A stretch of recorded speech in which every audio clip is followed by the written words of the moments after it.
SIR এর কাজকর্ম খতিয়ে দেখতে জেলা সফর করছেন নির্বাচন কমিশনের প্রতিনিধি দল।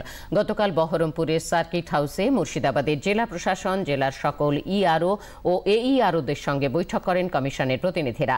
প্রায় 4 ঘণ্টা ধরে চলা এই বৈঠকে উপস্থিত ছিলেন সিনিয়র ডেপুটি কমিশনের জ্ঞানেশ ভারতী সহ অন্য প্রতিনিধিরা।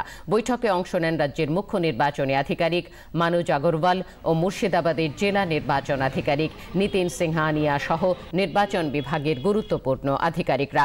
বৈঠক শেষে মুর্শিদাবাদের বিজেপি নেতৃত্ব প্রতিনিধিদের সঙ্গে দেখা করেন। বিজেপি নেতা শাখা আরব সরকারের অভিযোগ, মুর্শিদাবাদের ভারত বাংলাদেশ আন্তর্জাতিক সীমান্তে বিভিন্ন এলাকা থেকে 2 লক্ষেরও বেশি বাংলাদেশি নাগরিক ভোটার তালিকায় নাম তুলেছেন।